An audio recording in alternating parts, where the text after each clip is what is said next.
Good afternoon. I'm Scott, I'm Bethany. and we are the Full-Time Humans. We've had a bit of a rough time. We're doing an update right now, and we're really not going to pay attention to comments. We're really not going to do any shout-outs or do any, we're not going to do much of anything, but just tell you kind of the update. So we had a real rough weekend. As you guys know, we've been really excited about having a baby, and this weekend, Bethany started spotting a little bit. And we went to the doctor right away because we weren't playing any games. She's had a couple miscarriages already. And the doctor put her on bed rest over the weekend. And during the bed rest, she was doing fairly well. We were starting to feel confident again. And on yesterday, what was yesterday? Tuesday. We had to get a late doctor's appointment because everyone came back from Labor Day. So. Right. And we went in there and we were going to have an ultrasound and get everything checked up on. And she started talking about blood, and when she stood up, I lost the baby. So we were going to record this and then post it, but we thought we should do it live. Now we've definitely had a rough week. We probably wouldn't have announced the baby being around if we knew the baby was only 8 weeks. We thought we waited till 12 before we made the announcement. And we've just been really leaning on some of our family and our friends, actually mostly our family. I hate to be honest with you guys, but mostly moms and dads and a sister or two. But we've just been really encouraged because we're angry, we're hurt, and we're a little angry at God. So we looked up some scripture, and we don't talk about God enough in our talks. And I know some of my atheist friends and agnostic friends may not be okay with that, but that's the only way we're gonna get through this. So sorry, this is a real moment for us. Having to say it out loud makes it real. And that's not fun. So Ecclesiastes 11:5 says, as you do not know the path of the wind, or how the body is formed in the mother's womb, so you cannot understand the work of God, the maker of all things. And we're believing that whatever path is next, whatever we're doing next, is in God's plan, and we're going to be okay. And through this walk, I've been working on trusting in God. It's been a season I've been going through. Some people who I share my day-to-day walk with understand that. Some people I share my heart to know that I've been having to trust in the process of trusting in God and not doing what Scott would do, because Scott tends to take over and try to conquer everything, and sometimes things aren't conquerable without the help. The other scripture, which I got to find it real quick, Jeremiah 29:11 says, for I know the plans I have for you, declares the Lord, plans to prosper you and not harm you, plans to give you hope and a future. So we're doing this to take a little break. We're going to take a couple weeks to mourn the process. We need time to grieve. We are going to probably just disappear off the online for at least 2-3 weeks. We're not going away. We're accelerating our plans to get the Phoenix. We have to get to Arizona sooner because we need to be around people that love us. We need to be around family.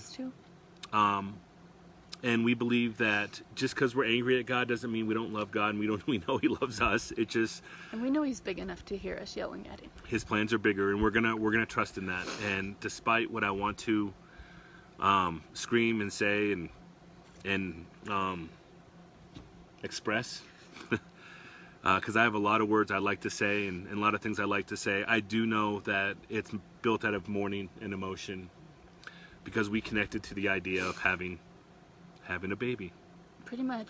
Which has been a dream of my wife's for a long time. We've been trying for years. And this is our third miscarriage in a row. So we're not really sure what's going to happen next. The doctor told us that we basically have to treat it like I had labor. So we have 6 weeks to kind of decide what that looks like for us, and if we want to try again or if we're done. And we don't know. And Tiara, if you can post that in Discord for the other side of my world, will you please do that and just let them know I'm taking some time.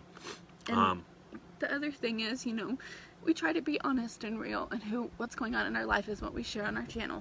And with that, we feel like miscarriage isn't talked about.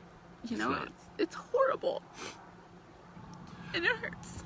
And 1 in 5 people have to go through it on a regular basis. And Janet, I know Taylor's gone through it too, and it's horrible. And so it's just one of those things that we wanted to be honest about. I think sometimes when you share things like this, people who have gone through it know it's okay to grieve and to hurt as well. So we're not hiding the hurt and the grieving. We're trying to be honest. One of the things we set out when we did this YouTube channel is not to be fake to you guys. I might have a booger coming out my nose. Maybe you could fake that though. Not to be fake to you guys, to be authentic and be real. And sometimes being real isn't fun, and sometimes being authentic isn't fun.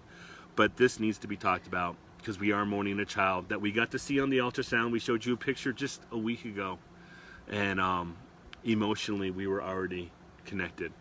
So I know it doesn't make sense to people who haven't had it happen, but it's like losing a child right when you get the child, because in our hearts we had the child already. Okay, so we are skipping Utah. I'm going to handle some business real quick. We're skipping Utah. We're going to look somewhere in northern Arizona within driving distance of family and friends. And we're going to stay there through Thanksgiving, Christmas time. And we are going to go to Texas after that, but We're going to Texas after that. we But probably won't be there 6 months. no, not now, no. We're not sure if I'm getting fixed. We're not sure if we're going to try again. We are not going to make any emotional decisions right now. We decided that, I didn't know you were that far off the screen. That's okay. We decided that making any decisions now outside of just basic logistics is not a good idea. So if you want to see the kind of how much and how excited we were, we do have a video. We're not taking that down. We decided to leave that up in honor of the baby. And we're going to post this on YouTube as well, just so people who watch just a YouTube know what's going on. And it may be 2 weeks, it may be 3 weeks, but we don't know. We'll keep you guys posted. We may still do live videos, and we may come back on in that capacity. But if you have any questions, concerns, well wishes, just be praying for us, praying for Bethany especially. And Malachi, he's trying to figure out what's happening. He doesn't quite get that his little brother or sister isn't coming now. So, like I said, we did this live, so it would be unedited. So I'm sorry for the tears, and I'm sorry for the crying. But it's your guys' love and support has been really appreciated. And the people who did already know, because there are a couple people close who did already know, we appreciate you guys. And I want to give a shout out to Jen Eldridge and her family. We are staying 2 miles from her parents, and they came down and checked on us. They offered to take Malachi. They offered to feed us. They offered to house our family in their basement, which sounds a little creepy, but it's actually legitimate. Nice thing. So we want to give a shout out to them. I got a hug from a dad, which I needed. She needed a hug from a dad, yeah. And actually, the KOA park here in Montpelier has been super supportive. They donated ice cream to Bethany and my son at their time of the morning. So, you have anything you want to add? We just know that God's in control. We don't like his plan right now.